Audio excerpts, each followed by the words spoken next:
Bienvenue dans cette vidéo dans laquelle nous allons parler des articles, des pages, également des médias et des commentaires. C'est ce qui était déjà annoncé dans la précédente vidéo. Au programme aujourd'hui, on va voir comment est-ce qu'on crée un article, comment est-ce qu'on crée une page, comment est-ce qu'on administre tout ça, comment est-ce qu'on rajoute des images, comment on autorise les commentaires, comment est-ce qu'on supprime. C'est quoi un article? Il est important déjà de savoir que lorsque vous surfez sur Internet et que vous tombez sur les différents sites, la plupart du temps, ces sites-là vous proposent des contenus, d'accord? Et ces contenus-là sont généralement composés de textes, d'images, de sons, parfois même de vidéos. Et ils vous donnent des informations sur des sujets précis. Ça peut être une recette, ça peut être un article de journal et ainsi de suite, ainsi de suite. Donc, partons du monde réel pour la représentation dans le monde informatique, c'est exactement la même chose. Un article, c'est bien un article. C'est-à-dire que c'est un ensemble d'informations sur un sujet donné avec des illustrations aussi détaillées que possible, avec un auteur toujours naturellement, une date de publication, un titre, un contenu, une description et tout ça, le résumé. Donc en gros, c'est un peu de ça qu'il est question. Comment est-ce qu'on crée donc des articles avec WordPress? On vient simplement dans ce menu-ci, le menu du tableau blanc qu'on connaît déjà. On va cliquer sur Ajouter, puisque nous sommes dans l'optique de création. Une fois qu'on clique sur le bouton, il y a donc cette page, qui est la page d'ajout d'articles qui apparaît. Et là, bienvenue dans le mode blog. Donc vous avez des instructions, vous pouvez cliquer sur l'astuce suivante pour voir différemment un petit tutoriel pour savoir comment vous en servir et ainsi de suite et ainsi de suite et ainsi de suite. Voilà. Première des choses à faire, c'est saisir le titre de l'article. On va par exemple l'appeler ici mon premier article. Voilà. Et commencer à écrire ou saisir pour le bloc ici. Donc là, vous pouvez cliquer ici et vous choisissez ce que vous voulez insérer. Est-ce que c'est un paragraphe? Est-ce que c'est une image? Est-ce que c'est un titre? Est-ce que c'est une galerie? Est-ce que c'est une liste? Et ainsi de suite. La liste elle est longue. Et là, vous avez les blocs communs. Donc, vous pouvez dérouler pour voir à chaque fois ce que chaque élément vous permet de rajouter. Donc ici, on va rajouter simplement un paragraphe. Et là, je vais prendre un ensemble de textes de ce côté. Par exemple, là, je prends ces deux premiers éléments. C'est un site de remplissage de contenu. Donc là, par exemple, je mets, voilà mon texte que j'ai mis. Disons que je veux rajouter par exemple une image, j'appuie sur Entrée, je reviens sur ce plus-ci et je choisis Image. Donc là, vous voyez cette section qui apparaît, je peux cliquer sur Téléverser, quand je peux récupérer dans la bibliothèque ou je peux également insérer à partir d'une adresse web. Donc là, je vais essayer de prendre dans la bibliothèque. Voilà, et je vais prendre cette voiture que je sélectionne. Vous voyez, la voiture est bien là. Et on peut donc étirer, comme on peut réduire. Laissons ça à cette dimension. Si on peut mettre une légende, on va dire une voiture rouge. Voilà. On peut mettre en gras. Si on sélectionne tout, on met en gras et on met en italique. Et voilà, on a déjà un titre, un contenu avec quelques éléments à l'intérieur. On peut rajouter d'autres éléments comme une deuxième partie, par exemple. On va dire les voitures de marque très haute, par exemple. Donc, disons les voitures de marque très haute. Je ne sais même pas de quelle marque il s'agit. Et là, on peut également mettre un nouveau contenu. C'est juste pour meubler un peu le site pour que vous puissiez voir à quoi ressemble un article. Et voilà. Très important. Il faut déjà remarquer ici que l'arrière-plan est vert parce que quand on faisait la personnalisation, justement, on avait choisi des couleurs, une couleur verte. Donc c'est pour ça que l'arrière-plan est vert. Donc sinon, de votre côté, vous pouvez avoir une couleur différente. Mais ça ne dérange pas. Et là, disons que vous avez fini, par exemple, de rédiger votre article. Vous pouvez l'enregistrer en tant que brouillon, comme vous pouvez le prévisualiser, c'est-à-dire avoir un aperçu avant la publication. Vous pouvez également le publier, comme vous pouvez consulter ces réglages ici. Donc, ce qu'il est important de savoir, c'est qu'une fois l'article rédigé, vous devez vous rendre dans cette section-ci à votre droite. Deux informations importantes, c'est que si vous cliquez par exemple sur une portion de texte ici, Vous avez ici dans le document les informations qui sont relatives à tout l'article. Et vous avez ici dans le bloc les informations qui sont en relation avec un bloc qui est sélectionné ici. Là, par exemple, dans le bloc ici, vous voyez que comme je sélectionne ce paragraphe, ça marque ici paragraphe. Et là, ça dit taille de police normale. Je peux préciser une taille de police différente, disons par exemple 50. Vous voyez que de ce côté, ça augmente. Donc, on va laisser à normal. On peut activer la lettrine pour que la première lettre soit un peu plus impressionnante que les autres. Voilà. Donc, il suffit simplement de sélectionner et d'activer. Et c'est ça, vous pouvez désactiver.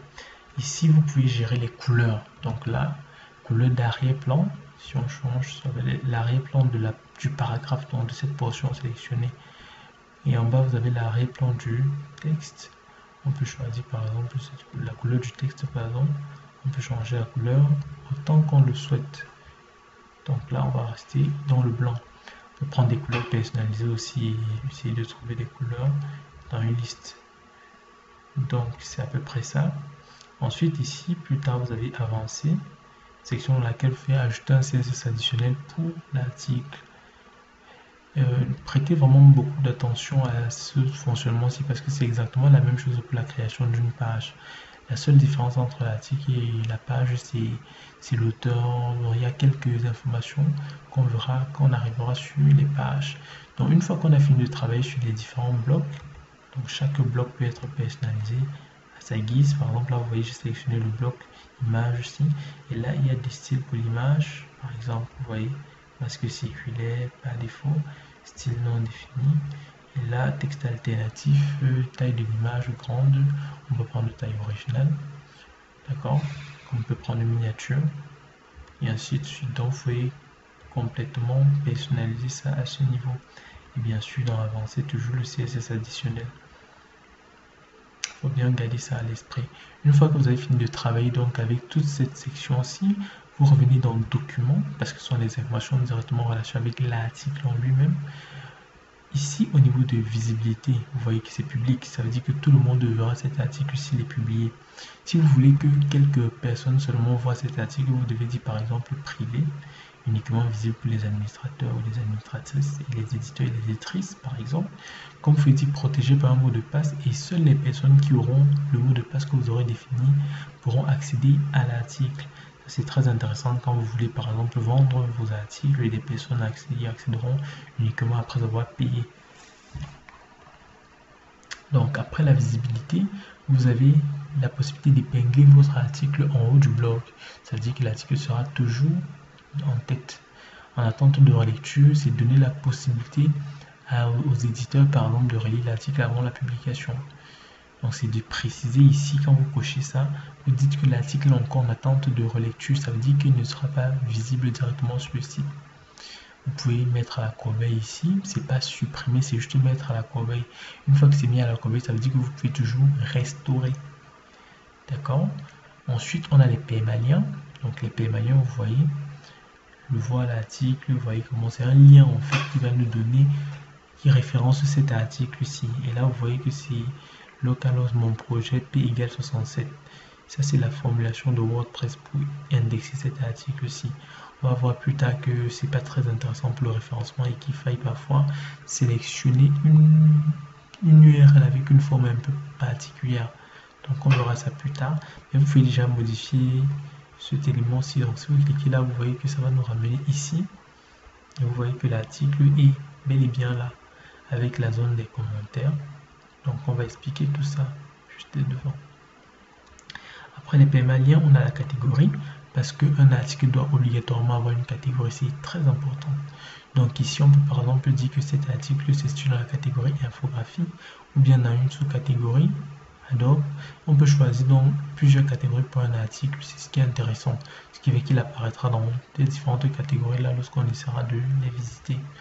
Donc par exemple, si on voulait mettre l'article de nouvelle catégorie, on pourra cliquer ici et ajouter la nouvelle catégorie directement. On peut également rechercher les catégories ici. C'était bon pour les catégories. Les étiquettes. Les étiquettes, je vous en avais parlé. Les étiquettes ici, ce sont comme des mots-clés pour l'article. Par exemple, ici, un mot-clé, ça peut être voiture. Ça peut être initial. rouge. Voilà, marque. Et ainsi de suite. Donc, ce sont des mots-clés pour l'article. C'est très intéressant pour le référencement. Image de mise en avant. C'est une image très importante parce qu'elle représente directement l'article lorsqu'on essaie de la prévisualiser ou bien lorsqu'on essaie de la voir en miniature. Donc, il faut toujours penser à mettre une très belle image de mise en avant. Ici, on va prendre toujours cette même image aussi et on va la définir comme image de mise en avant. Bien sûr, l'image de mise en avant peut être remplacée, supprimée. Ensuite, on a l'extrait. Donc, l'extrait, c'est l'extrait de l'article, c'est comme un bref résumé. Et si vous tenez à... Si vous ne voulez pas rédiger un extrait, bien entendu, vous voyez que c'est facultatif, WordPress va se charger d'en générer un pour vous. Donc, il va potentiellement prendre les premières lettres de votre article, donc les premières lettres du premier paragraphe de l'article sur mon document.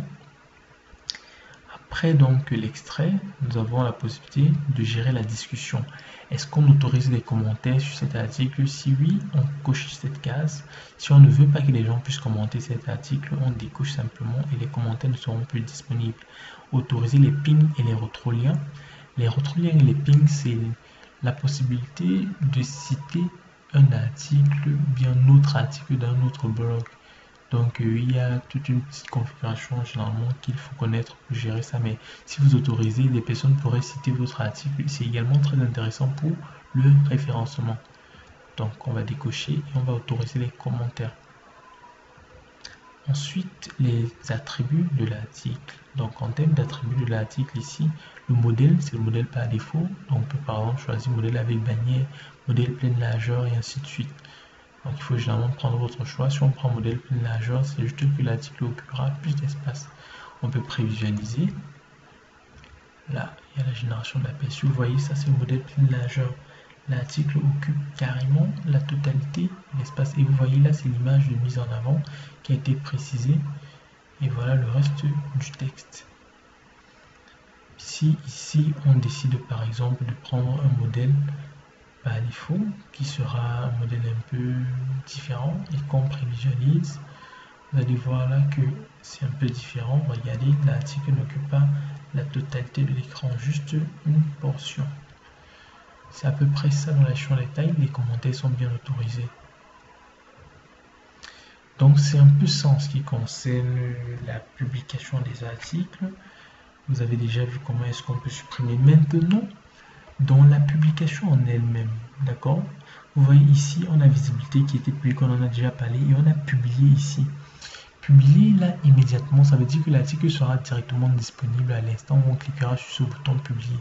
Mais si on veut programmer la sortie de l'article, on veut par exemple que l'article soit disponible à partir de 2 jours plus tard, on peut également choisir cette date là ici. Donc choisir le 30 comme date de disponibilité de l'article et cliquer sur planification. Ça fera juste en sorte que l'article ne soit visible sur le site qu'à partir de cette date-ci. Il faut très bien garder ça à l'esprit, c'est intéressant lorsque vous travaillez par exemple pour une maison d'édition, pour un journal.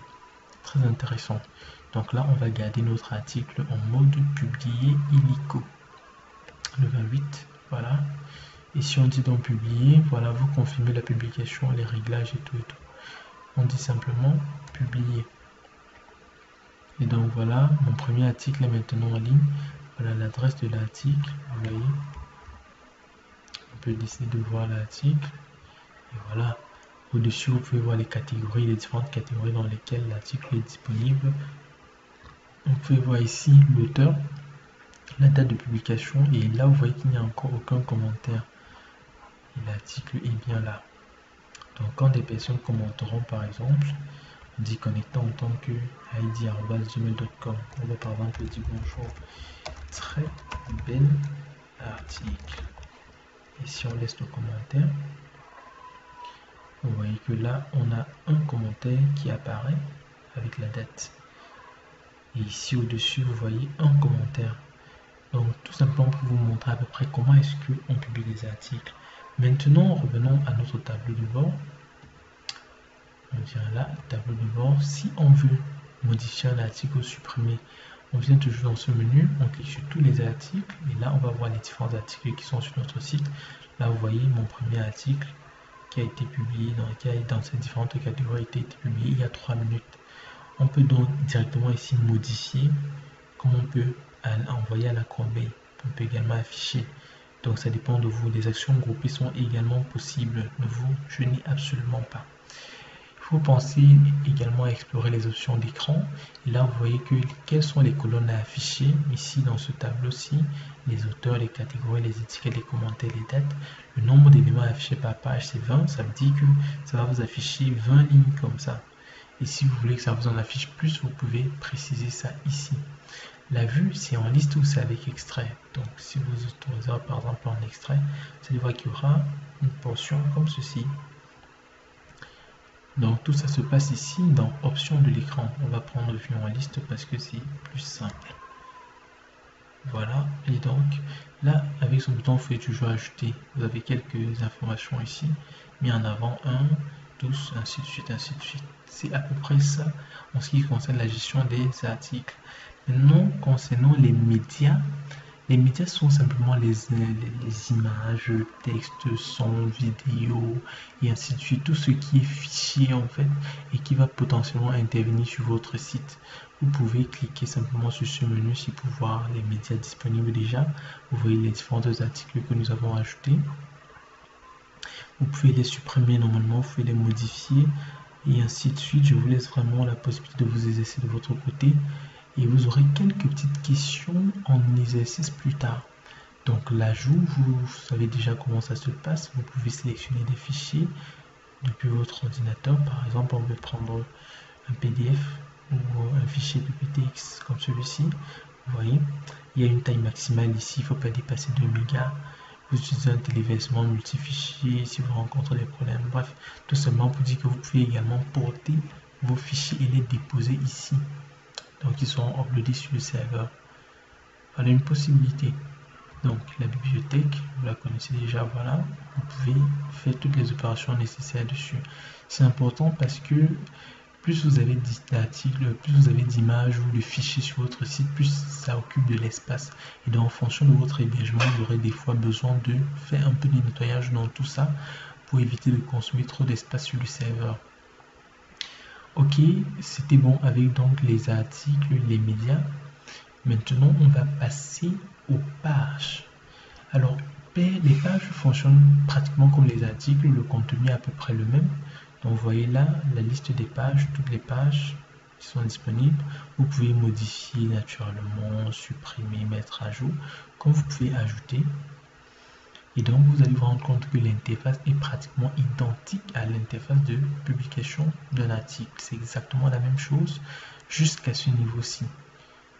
La différence, c'est qu'au niveau des modèles, par exemple, ici, vous pouvez vous servir de certains plugins pour bien les gérer plus tard, vous verrez, et que les pages peuvent avoir des pages parentes, ce qui n'est pas le cas des articles.